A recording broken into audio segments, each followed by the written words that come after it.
আমাদের family card, কৃষক card, খাল খনন কর্মসূচি বাংলাদেশে ইতিমধ্যে একটা আলোড়ন সৃষ্টি করেছে, যেখানে আপনার দুর্ভিক্ষ হয়েছিল তৎকালীন আওয়ামী লীগ সরকারের দুঃশাসনের কারণে।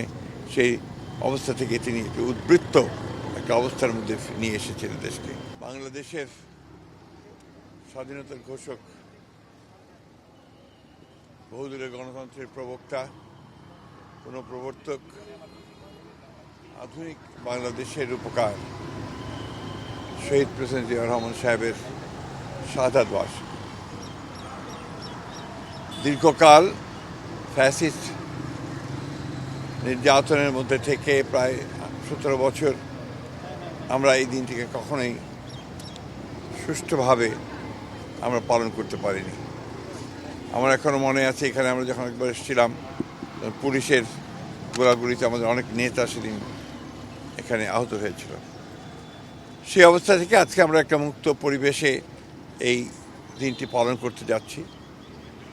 আমরা এই দিনটিকে সবচেয়ে বেশি গুরুত্ব দিই এই জন্যেই যে এই মহান নেতা যিনি বাংলাদেশের স্বাধীনতা ঘোষণা দিয়েছিলেন, পরবর্তীতে যখন বাংলাদেশের জনগণ এবং সেনাবাহিনীর সদস্যরা তাকে রাষ্ট্র পরিচালনার দায়িত্বে নিয়ে এসেছিলেন এবং জনগণের মধ্যে থেকে নির্বাচনের মধ্য দিয়ে তিনি যখন রাষ্ট্র পরিচালনার দায়িত্বে এসেছিলেন মাত্র 3.5-4 বছরের মধ্যে, এর মধ্যে তিনি বাংলাদেশের সমস্ত যে পুরনো যে ঘূর্ণধরা ব্যবস্থাটাকে পাল্টে দেওয়ার চেষ্টা করেছিলেন এবং একদিকে রাজনৈতিক সংস্কার, বহুদলীয় গণতন্ত্রের আবার পুনঃপ্রবর্তন, একদলীয় শাসন ব্যবস্থা থেকে বক্সাল থেকে ফিরিয়ে নিয়ে আসা, অন্যদিকে অর্থনীতিতে একটা মুক্ত বাজার অর্থনীতি চালু করা ছিল আমাদের এই বাংলাদেশের পরিবর্তনের প্রথম ধাপ বলে আমি মনে করি।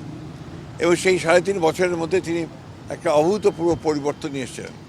যে বাংলাদেশকে বলা হতো বটমলেস বাস্কেট, সেই বাংলাদেশ একটা সমৃদ্ধির দেশে পরিণত হয় এবং যেখানে আপনার দুর্ভিক্ষ হয়েছিল তৎকালীন আওয়ামী লীগ সরকারের দুঃশাসনের কারণে, সেই অবস্থা থেকে তিনি একটু উদ্বৃত্ত একটা অবস্থার মধ্যে নিয়ে এসেছিলেন দেশকে শস্য উৎপাদনের ক্ষেত্রে।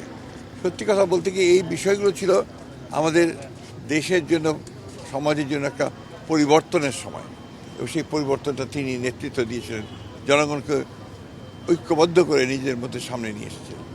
তাই আজকে এই দিনটি আমাদের কাছে এত বেশি জরুরি যে আমরা এই দিনটি বারবার স্মরণ করতে চাই, বারবার জনগণকে সঙ্গে নিয়ে যে আমরা অসাধ্য সাধন করতে পারি সঠিক নেতৃত্বে, সেটা আমাদের কাছে একটা অত্যন্ত জরুরি বিষয়।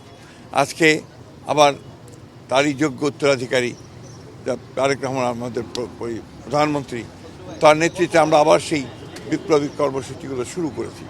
আমরা সংস্কারের কাজ করছি, আমরা উৎপাদনের কাজ করছি। আমাদের ফ্যামিলি কার্ড, কৃষক কার্ড, খাল খনন কর্মসূচি বাংলাদেশে ইতিমধ্যে একটা আলোড়ন সৃষ্টি করেছে। আমরা তাই আজকের এই দিনটিকে বারবার করে স্মরণ করতে চাই, মনে করতে চাই অত্যন্ত গাম্ভীর্যের সঙ্গে, ভালোবাসার সঙ্গে এবং অত্যন্ত গুরুত্ব দিয়ে যে এই দিনটি যেন আমাদেরকে সামনের দিকে এগিয়ে চলার পথ দেখায়। ধন্যবাদ।